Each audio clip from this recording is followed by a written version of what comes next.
प्यारे दोस्त, अब हम लोग क्वेश्चन नंबर 2 की ओर चलते हैं। 2 में लिखा हुआ है कि उपयुक्त प्रश्न 1 में दिए गए द्विघात समीकरणों के मूल द्विघाती सूत्र का उपयोग। यहाँ पर देखिए कौन सा सूत्र का उपयोग करना है जी, द्विघाती सूत्रों का उपयोग करके ज्ञात करना है। सर्वप्रथम हम लोग करते क्या है कि a का मान जो लिखते हैं 2, b का मान -7 और c का मान क्या लिखते हैं 3। तो d भी यहाँ भी हम लोग d निकाल लेंगे तो b² - 4ac डालिए, b का वैल्यू डालिए -7², 4 × 2 × 3, ठीक है ना, 7 × 49, 4 दूना 8 3 24, 49 में से 24 घटाएंगे तो कितना 25। एक लाइन आपको लिखना पड़ेगा यहाँ भी कि d का मान 0 है, इसीलिए इसका अस्तित्व है, इसीलिए इसका अस्तित्व है। क्लियर ना। अब जब अस्तित्व है तो हम लोग किस सूत्र से बनाएंगे, यहाँ पर गाइडलाइंस दिया गया है कि द्विघाती सूत्र का इस्तेमाल करें, तो लिखेंगे द्विघाती सूत्र से। देखिए मेरे दोस्त, द्विघाती सूत्र तो आप जानते ही है ना, क्या होता है x बराबर -b +√b² - 4ac बटे 2a। क्लियर ना। यहाँ पर देखिए माइनस का माइनस रहने दीजिए, b का वैल्यू यहाँ देखिए -7 है ना, तो -7 डालेंगे प्लस माइनस b² - 4ac का वैल्यू देखिए 25, तो 25, 2 का 2 रहने दीजिए, a का वैल्यू खोजिए कितना है 2 है। क्लियर ना। अब देखिए minus minus plus, plus minus 25 का वर्गमूल कितना 5, 2 दूना 4। क्लियर है ना। अब लिख देंगे क्या लेने पर, पॉजिटिव लेने पर, पॉजिटिव ले लेना, तो x बराबर क्या होगा 7 + 5/4 यानी 12/4 कट जाएगा तो 3। अब क्या लेंगे, निगेटिव लेने पर, ठीक है, निगेटिव लेने पर, तो निगेटिव ले लीजिए, x बराबर 7 - 5/4 यानी 2/4 कट जाएगा तो 1/2। इसी में आपको लिख देना है कि अतः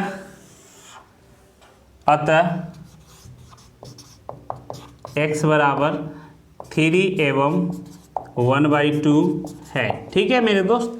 अब हम लोग क्वेश्चन नंबर कितना पर चलते हैं, 2 पर चलते हैं।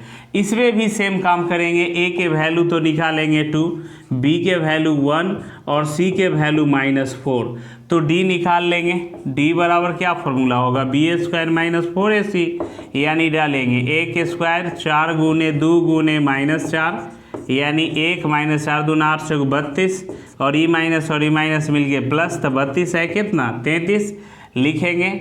चूँकि d का वैल्यू क्या आया है 0 से बड़ है, इसीलिए इसका अस्तित्व है।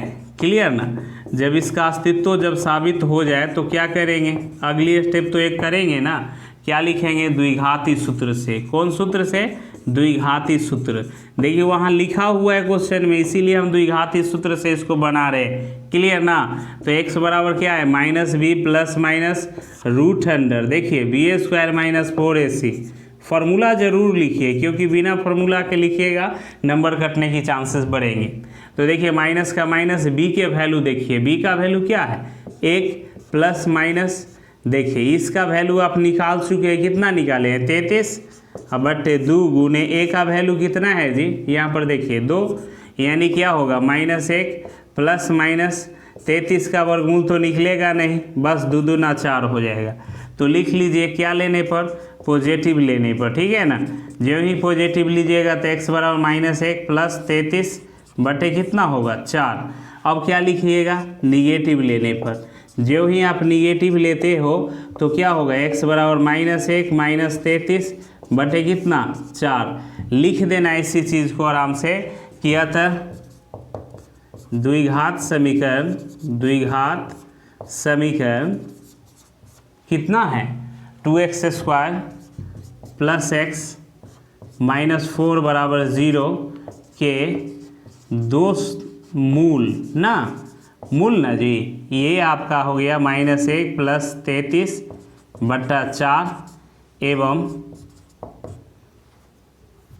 -1 - 33/4 है। ठीक है मेरे दोस्त।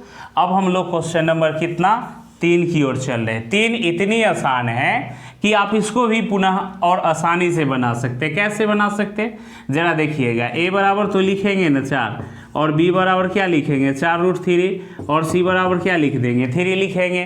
तो फिर इसमें भी d का डिमांड होगा ना, d चाहिए तो d बराबर b² - 4ac, यानी यहाँ भी फॉर्मूला का इस्तेमाल हर हाल में करें प्रत्येक क्वेश्चन में। तो 4√3 -4 गुने a का मान 4 और c के जगह भी 3। तो देखिए 4 चौक 16, 3 तिहाई 9, 4 चौक 16, 16 तिहाई 48, 16 का 16, 9 का वर्गमूल 3, 48, 48 माइनस 48 क्या होगा 0। तो इसी चीज़ को लिख दीजिए कि चूंकि d का वैल्यू क्या है 0 है, 0 से बड़ा है ना कि 0 है, बराबर 0 है तो बराबर 0 दीजिए। इसीलिए लिखिए इसका अस्तित्व है, इसका अस्तित्व क्या है, क्योंकि 0 या बराबर हो बड़ा हो तो अस्तित्व होता है, इसका अस्तित्व है। जब अस्तित्व इसका है तो फिर लिखेंगे वही फॉर्मूला। कौन फॉर्मूला जी, द्विघाती सूत्र से। द्विघाती सूत्र तो आप जानते ही हैं ना, बगल से कॉपी कर लीजिए, -b plus minus √b² - 4ac बट्टा क्या से 2a माइनस b के वैल्यू यहाँ से देखिए 4√3 प्लस माइनस b² - 4ac कितना लाए 0 बटे 2, a की वैल्यू क्या है 4, यहाँ पर देखेंगे -4√3 प्लस माइनस 0 बटे 4 दूना क्या हो जाएगा 8 होगा ना। अब क्या करेंगे, फिर लिखेंगे वही बात, एक बार पॉजिटिव लेने पर जो ही आप पॉजिटिव लेंगे तो x बराबर क्या होगा -4√3 प्लस 0 बटे 8, यानी कि -4√3 बटे 8 कटेगा जी, 2 मरतबे ना नीचे ना 2, तो ये क्या आ गया -√3 बटे 2। अब क्या करिए, एक बार माइनस निगेटिव लीजिए, माइनस जो ही निगेटिव लेंगे तो क्या होगा x बराबर -4√3 - 0 बटे 8, यानी देखिए 0 घटाने से कोई फ़र्क तो पड़ता नहीं है, तो इसीलिए 1 और ये 2, तो -√3 बटे क्या हो गया 2। तो इसी चीज़ को आपको लिख देना है लास्ट में। यहाँ पर देखिए लिखना है कि अतः द्विघात समीकरण कितना था, आप देखिए वहाँ पर 4x² प्लस 4√3x प्लस 3 बराबर 0 के दो मूल क्या क्या आया है जी -√3/2 एवं -√3/2 है। ठीक है, अब हम लोग क्वेश्चन नंबर 4 की ओर चलते हैं। और 4 में जैसा कि आप पिछला बार भी देखे थे कि इसका अस्तित्व नहीं होगा, तो इसको पहले लिख देना पड़ेगा। a बराबर लिख दीजिए 2, b बराबर 1 और c बराबर कितनी 4। ठीक है, अब यहाँ पर भी d का मान निकाल लीजिए, b² - क्या होता है 4ac ना, तो इस लिहाज से चलेंगे तो 1 - 4 गुने 2 गुने 4, यानी कि 1 - 4 दूना 8 चौक 32, 1 में से 32 घटाएंगे तो -31 लिखेंगे। चूँकि d का वैल्यू जो है वह 0 से क्या हो गया कम है, इसीलिए इसका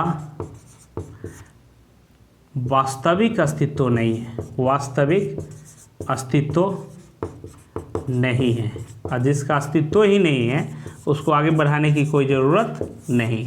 चलिए अब हम लोग क्वेश्चन नंबर 3 में चलते हैं और क्वेश्चन नंबर 3 को बड़े ही आसानी से देखेंगे। आइए अब हम लोग क्वेश्चन नंबर 3 पर चलते हैं। क्वेश्चन नंबर 3 को देखिए, निम्न समीकरणों के मूल ज्ञात करें। माने जो ये समीकरण दो दिए गए हैं इसका आपको मूल ज्ञात कर लेना है। तो सर्वप्रथम क्या करिए कि एक बट्टा में 1 दीजिए, x1 का लघुत्तम लीजिए, तो x को x से तो x² माइनस देखिए x एक मरतबे खत्म, तो यहाँ पर क्या करेंगे 1 का 1 छोड़ देंगे बराबर 3, बट्टा में कुछ नहीं है तो 1 आप दे सकते हैं। अब तिर्यक गुना करेंगे यानी क्रॉस मल्टीप्लीकेशन, तो x² - 1 बराबर 3x। अब ध्यान से देखिए x² और प्लस 3x इधर आएगा -3x, -1 तो पहले से ही है, राइट साइड क्या बचे 0।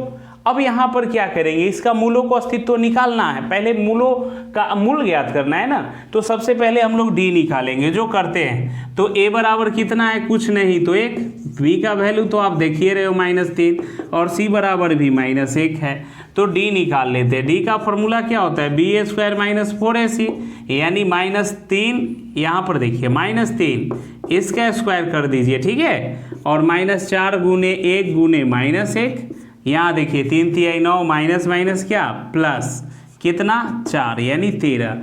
लिख दीजिए कि चूंकि d का वैल्यू क्या आ रहा है 0 से बड़, इसीलिए इसका अस्तित्व है, इसका क्या है, अस्तित्व है। इसे ही लिखने की ज़्यादा ज़रूरत नहीं है, ठीक है, क्योंकि ये नहीं पूछ रहा है कि इसका अस्तित्व है कि नहीं, मूल ज्ञात करना है। फिर भी हम लिखेंगे, और लिखेंगे अब कौन सूत्र से, द्विघाती सूत्र से।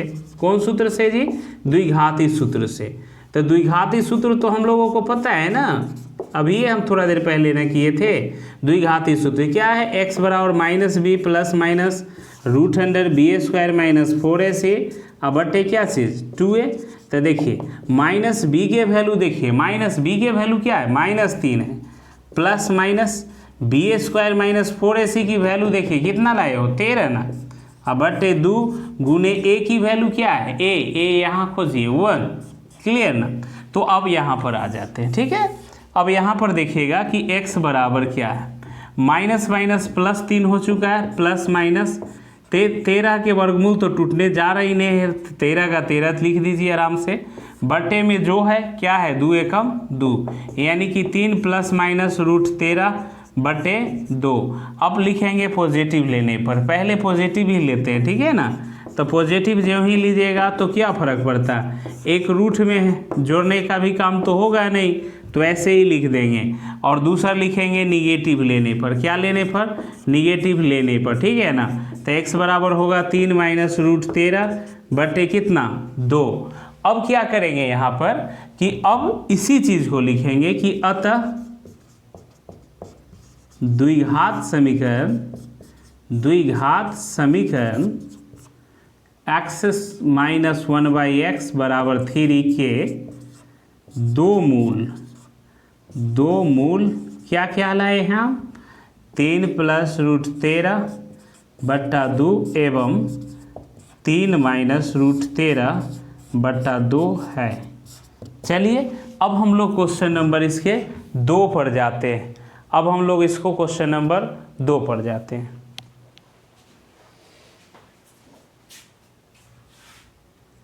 आइए क्वेश्चन नंबर 2 को देखिए ध्यान से। यहाँ पर आपको दिख रहा है क्वेश्चन नंबर 2। अब इसको हम सबसे पहले एलसीएम लेंगे। एलसीएम का मतलब क्या होता है, जब भी कोई कॉमन अंक नहीं आता है तो मल्टीप्लाई किया जाता है। तो यहाँ तो x प्लस 4 मल्टीप्लाई क्या हो जाएगा, x माइनस 7। अब देखिए यहाँ ध्यान से, दिस से ये दिस खत्म ना हो जाएगा तो डैट बचेगा, यानी x माइनस 7 को 1 से गुना कीजिए तो जस्ट वही उतरेगा जो है। यहाँ पर माइनस है तो माइनस, क्लियर ना। अब देखिए x माइनस 7 से x माइनस 7 गैप तो क्या बचा, x प्लस 4, इसको 1 से कीजिए तो सेम अंक उतरेंगे, x प्लस 4 बराबर क्या 11/30। अब यहाँ पर ध्यान दीजिएगा कि x minus 7 plus minus minus x plus minus minus 4 बटे, अब इसको गुना करेंगे ना, पहले x से कीजिए फिर x को 7 से कीजिए। तो x को x से x स्क्वायर, 7 को x से 7x। अब 4 को x से कीजिए तो 4x, और 4 को कैसे कीजिए 7 से, 7 चौक 28, इधर क्या बचा 11/13। अब देखिए यहाँ पर कि यहाँ पर क्या हो रहा है, x जा रहा है, 7 4 कितना हो रहा है -11 बटे x स्क्वायर। यहाँ देखिए 4 7 में बड़का 7 है तो उसका चिन्ह दीजिए, 7 में से 4 घटाइए 3x, माइनस 28 पहले से है, 11/30 है, 11 1 जाए 11 तो ये भी -1 टाइम कटेगा। अब क्या करेंगे, तिरिया गुना, 1 से इसको करिएगा तो सेम उतर जाएगा, ठीक है ना, 1 से करें तो सेम उतर गया। और 30 को अगर -1 से करेंगे तो -30। अब क्या करेंगे कि x square minus 3x minus 28, -30 जब इधर आएंगे तो +30 हो जाएंगे, तो इधर क्या बचे 0।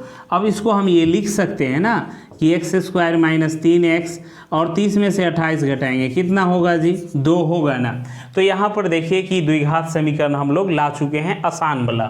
अब इसको क्या करेंगे कि गुणनखंड से भी हल कर सकते हैं, क्योंकि यहाँ मूल ज्ञात करना था, एक द्विघाती से चल चुके हैं, दूसरा हम गुणनखंड से चल लेते हैं। तो क्या है x square minus 3x plus 2। तो देखिए 2 बोल रहा है कि गुना करने पर 2, तो देखिए 1 गुने 2, 2 एकम 2, और 1 और 2 जोड़ दीजिएगा तो बीच वाला तो 3 आ ही जाएगा ना। तो इसी को लिखिए x square minus 1 plus 2 x plus 2 अब यहाँ पर देखिए एक्स स्क्वायर, एक को एक्स से कीजिएगा तो एक्स, 2 को एक्स से कीजिए 2x और +2। देखिए दोनों में x कॉमन लिया जा सकता है तो x-1, इसमें 2 ले लीजिए तो x-1, एक बाहर वाला यानी x-2 और एक अंदर वाला x-1। क्लियर ना, ये भी 0 है ना जी। चलिए अब क्या करेंगे, यहाँ पर कि x बराबर एक 2 हो गया और दूसरी x बराबर 1 हो गया। लिखेंगे अतः द्विघात समीकरण क्या था, क्वेश्चन जो दिल था वही लिखना है। 1/x+4 माइनस 1/x-7 बराबर 11/30 का दो मूल क्या क्या लाए हैं आप, 2 एवं 1 है। अब हम लोग अगले क्वेश्चन यानी क्वेश्चन नंबर 4 में मिलेंगे।